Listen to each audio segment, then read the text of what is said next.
put them in there. Doesn't matter if you drop one. That's enough for what we're going to use. And sure enough, these are open.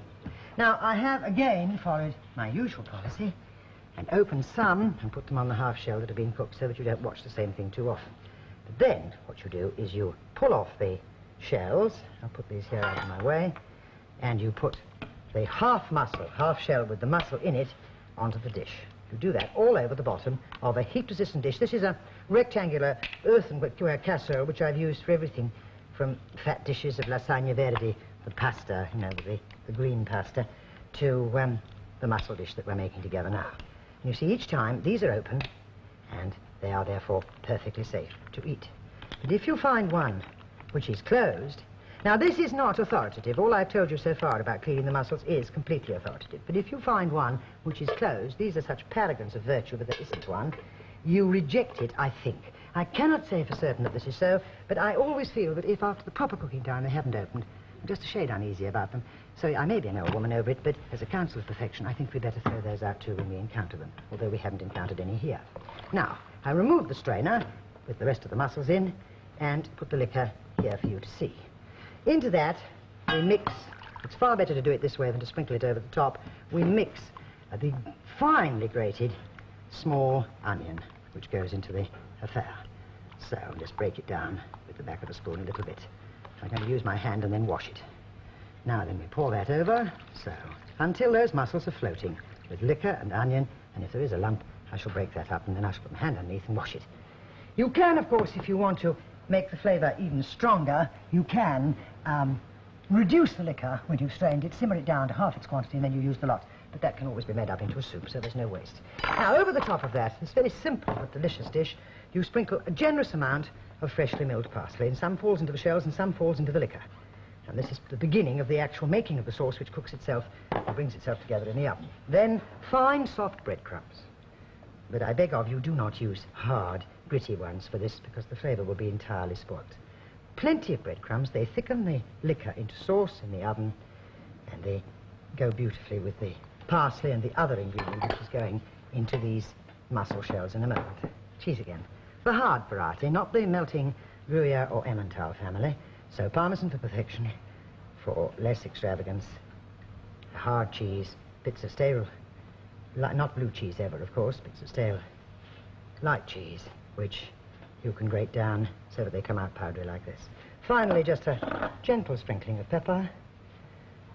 And this follows the same policy for these dishes, that with either a lid or a piece of foil on the top, it can be baked when it suits you. So uncovered, into your refrigerator, again with shellfish, the night before for the following day's luncheon, or the morning for the evening.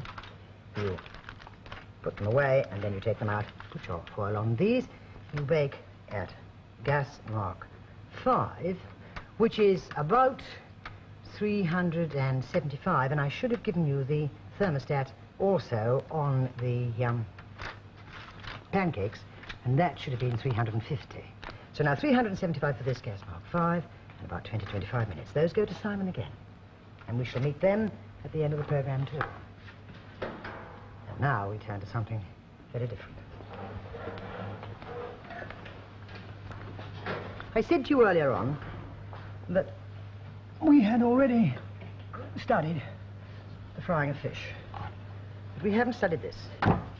There is a sole, a Dover sole on the bone. It has been, and this is something I advise you to do if you're not used to this job, it has been sitting in a pan, an ordinary meat baking tin under here, of cold water, because that keeps the skin soft and therefore makes the filleting much more straightforward for you to do.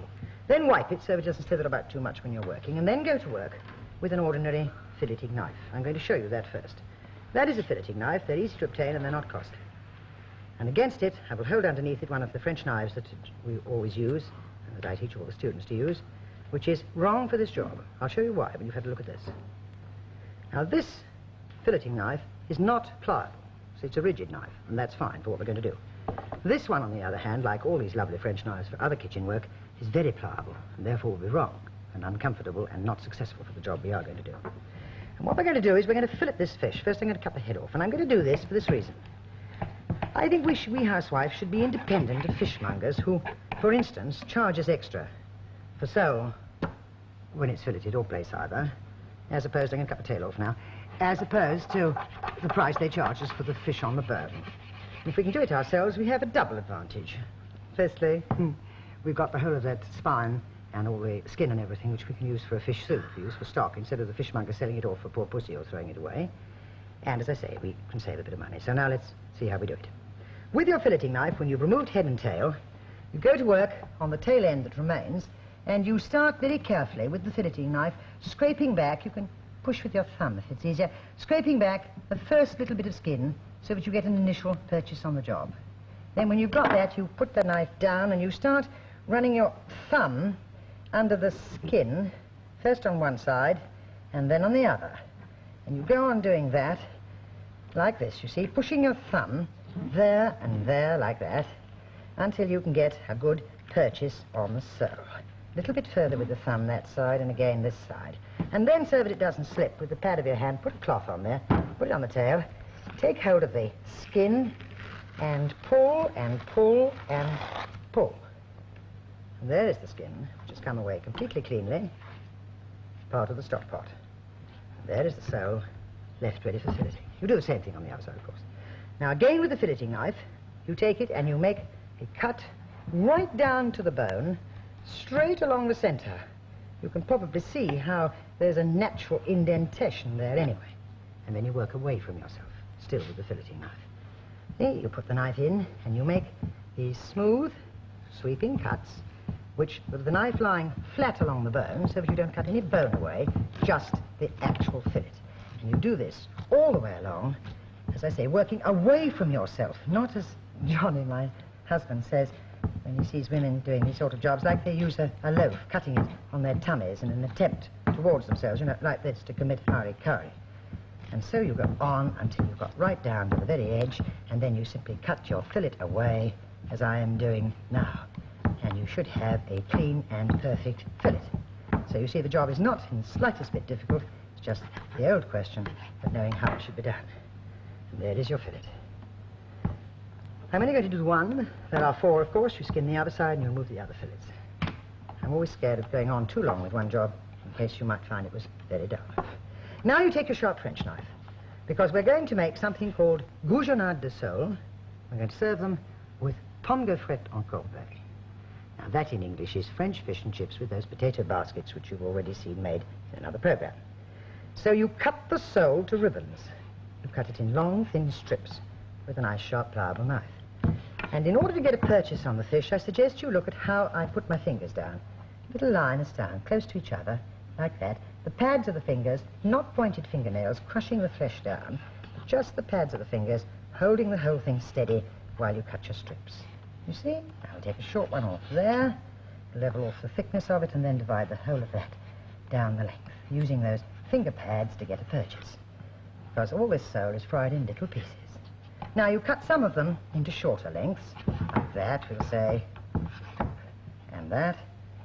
They can be quite uneven, some very little. Some, if you like, just do one big one so that you can see, you can tie, slipped, you can tie into little knots. It looks most effective when it's fried, and then the rest will go ting and ting, and they're ready. Then you pass them through sifted flour, plain or self-raising, it makes no difference.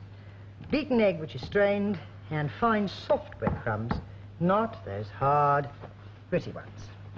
I've done one fillet already. Please remember this, it's very important. This is one fillet, as you know.